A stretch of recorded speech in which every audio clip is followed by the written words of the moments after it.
10여 년 전의 이야기입니다.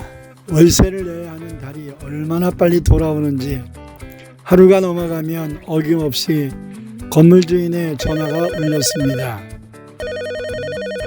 목사님, 월세는 잊지는 않으셨지요? 한번 밀리면 돈 마련하는 게 쉽지 않습니다. 이건 제 촉이 아니라 모두 목사님을 위해서 드리는 말입니다. 당시 건물 주인은 역곡 지역에서 유명한 치질 전문 의사였습니다. 그 길을 지나쳐 오면 병원 건물에 커다란 프랜카드를 보고는 했는데 축 치질 환자 3,300명 돌파라는 문구가 자랑스럽게 걸려 있었습니다. 그 명상에 걸맞지 않게 주인은 소박하였고 언제나 운동화에 대중교통으로 저희 교회를 방문하셨습니다. 당시 저희 교회는 부평역에서 무료급식을 포함해 지출을 삭감해서는 안 되는 일들이 많았습니다. 교회 주인은 하나님이신데 왜 내가 모든 것을 책임지려 하는가? 어느 날 기도하면서 믿음의 배짱이 생기기 시작했습니다. 원장님, 이번 달에는 하나님이 월세를 주시지 않네요. 솔직하게 말을 했더니 하루만 늦어도 큰일 날 것 같은 주인 원장님이 아, 그렇습니까? 바로 수긍을 하며 우려했던 것처럼 재촉을 하지 않으셨습니다. 그렇게 7개월째 밀리고 있을 때 원장님은 작심하신 듯 교회를 방문하겠다고 전화를 하셨습니다. 저는 올 것이 왔구나 생각하면서 주님, 교회는 주님의 곳이요, 저는 종이니 알아서 하십시오 하고 기도만 했습니다. 여전히 소박한 차림으로 오신 원장님은 제가 건네는 달달한 믹스커피 한 잔을 맛있게 받아 드시고는 깊은 한숨을 내쉬었습니다. 목사님, 제가 답답해서 왔습니다. 요즘은 죽지 못해 사는 것 같습니다. 아니, 환자를 치료하시는 훌륭한 의사 선생님께서 죽지 못해 사신다니요? 목사님, 30년이 넘게 남의 똥구멍만 보고 살아왔습니다. 이제 눈만 감아도 그 장면이 떠오르고 사는 것이 아닙니다. 너무도 진지하신 모습에 저 역시 웃음을 거두고 그분의 고충 앞에 조심스럽게 귀 기울이기 시작했습니다. 저는 가난하게 자란 사람입니다. 처음 개업을 하고 환자를 수술했을 때는 성심성의껏 최선을 다했지요. 그래서 환자들에게 과일 박스를 비롯해 감사의 인사를 많이 받았습니다. 의사를 천직으로 알았던 참 행복했던 시간이었습니다. 그렇게 10여 년간은 소명으로 일을 했고 소문에 소문이 더하여 유명한 병원이 되었습니다.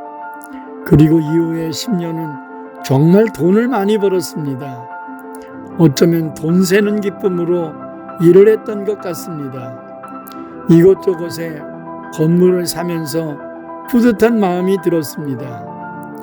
그러나 이제 그 기쁨이 저에게는 없습니다.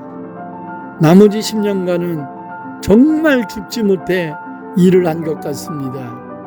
저에게 더 이상 건물이나 돈은 삶의 가치를 주지 않았습니다. 매일 반복되는 일상, 왜 나는 평생 남의 똥구멍만 보고 살아야 하나? 삶이 탈진되고 지쳤습니다. 그러나 이 고충을 아무에게도 털어놓을 사람이 없었습니다. 친구들 모임에 가서 하소연하면 돈이 많으니 배부른 소리라며 핀잔하고 아내에게 몇 번 이야기를 했더니 은퇴할 때까지 그만둘 생각은 하지도 말라고 귀를 닫아버립니다. 순간 저는 안타까움이 일고 그분의 고민이 가슴으로 와닿아 먹먹해졌습니다. 그러시군요. 정말 힘드셨겠습니다. 아무 말 못하고 그분의 숨막힘에 함께 울고 싶은 심정이었습니다. 목사님은 좋으시겠습니다.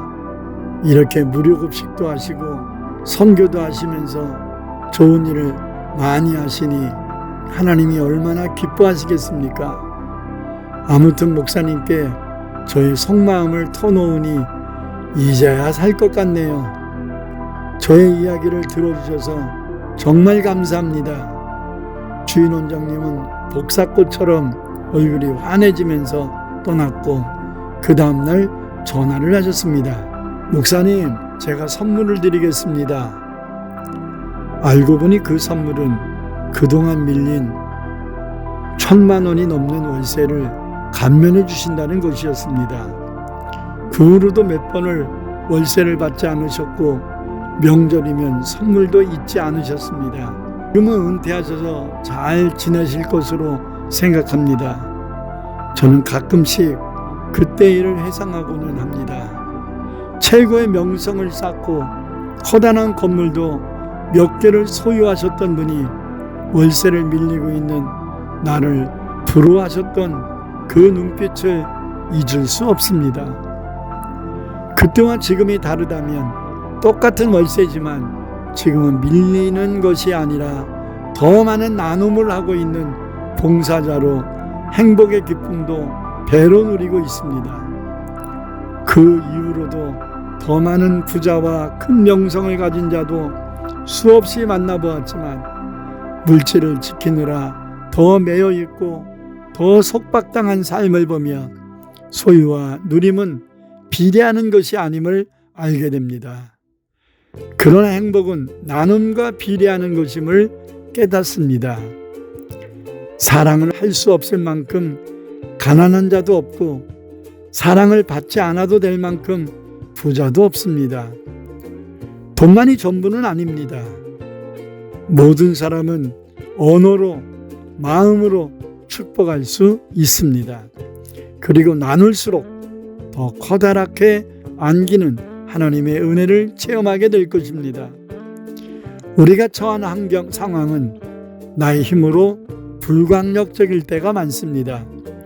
그러나 그 상황을 대하는 나의 자세는 나 스스로가 선택할 수 있습니다. 지저분한 거리를 쓸고 있는 청소부라 해도 지구의 한편을 아름답게 만드는 자세를 가질 수 있고 손님의 머리를 만지는 자라면 자신을 최고의 예술가로 여기며 작업할 수 있습니다. 우리는 무엇보다 하나님 앞에 서 있는 자로 하나님의 영광과 이웃을 섬기는 일에는 귀천이나 차별이 있을 수 없습니다. 내가 하는 일이 주님 앞에 소명의식으로 세워진다면 그 인생은 말할 수 없이 복될 것입니다.